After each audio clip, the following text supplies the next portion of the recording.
Today, we are going to talk about what might be the biggest kingpin in Belgium. His name is Othman El Ballouti. He is accused of being one of the largest drug kingpins in Belgium. According to various media reports, he was allegedly richer than footballers Eden Hazard and Kevin De Bruyne combined.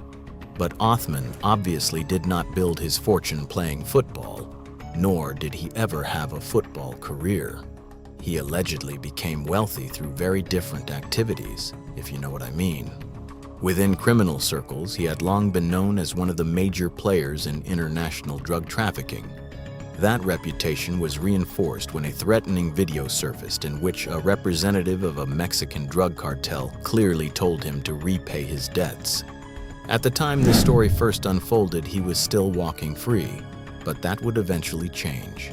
Are you curious about his story? Then keep watching. Othman El Ballouti was born in 1986 in Antwerp. He grew up in Antwerp around Groningerplein in the Borgerhout district, but later in life he relocated to Dubai. In 2018, a massive data leak occurred in Dubai. The Organized Crime and Corruption Reporting Project obtained access to a database containing 54,000 real estate transactions between the year 2014 and 2016. This organization investigates crime and corruption worldwide. Othman El Ballouti's name appeared in that database. According to investigators, it was plausible that he moved to Dubai because he risked criminal prosecution and asset seizure in Belgium. The leak revealed that he owned 4 properties in a suburb of Dubai, each worth approximately €500,000. He allegedly bought and sold millions of euros in real estate. According to police sources, he was already worth at least €100 million in 2018, if those figures are accurate, and the data leak strongly suggests they are. He was roughly as wealthy as Eden Hazard and Kevin De Bruyne combined. Naturally, he denied all accusations. He claimed he sold luxury watches and traded stocks, insisting he had nothing to do with drug smuggling. Despite the data leak, authorities initially lacked hard evidence strong enough for prosecution. He operated carefully and strategically.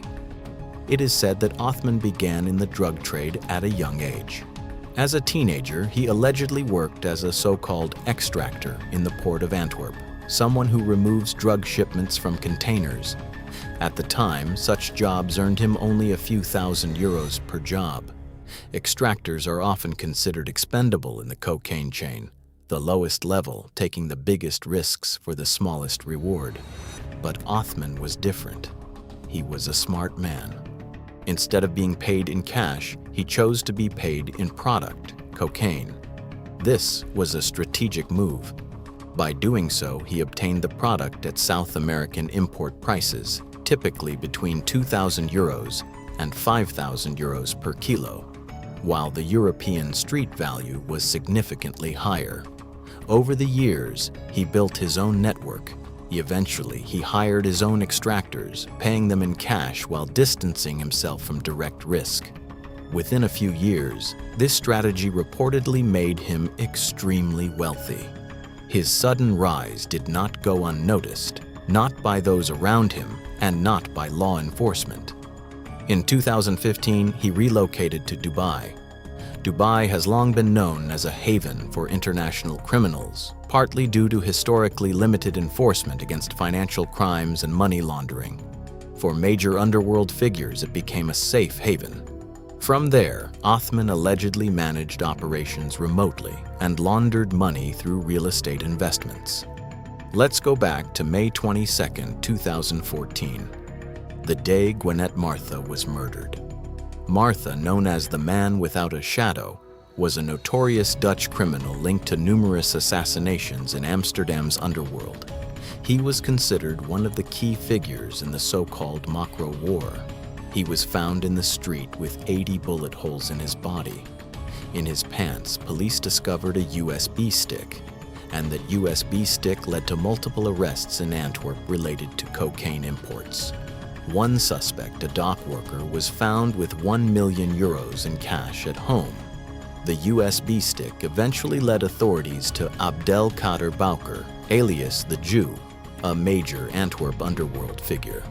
When Boker was arrested in 2015 with 320 kilos of narcotics, investigators examined his phone.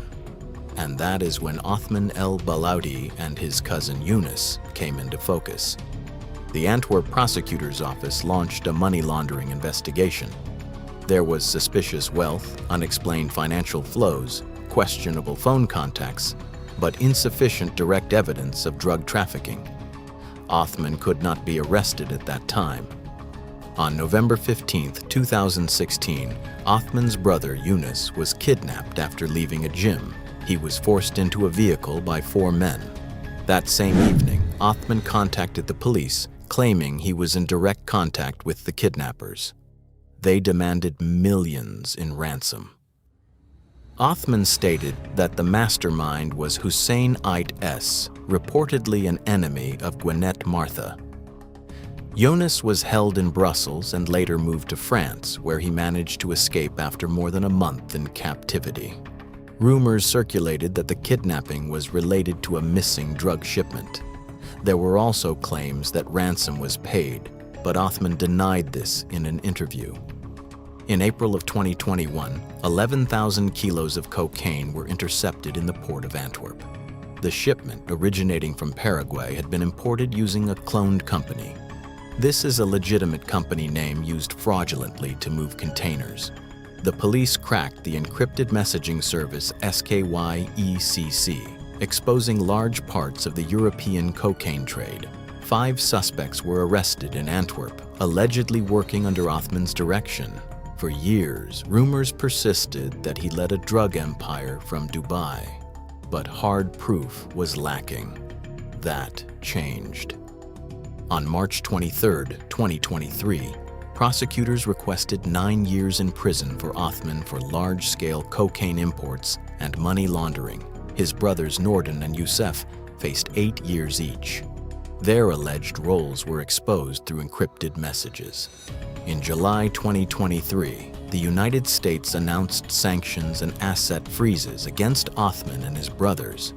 Shortly afterward, the threatening Mexican cartel video surfaced. At the time, he remained free in Dubai.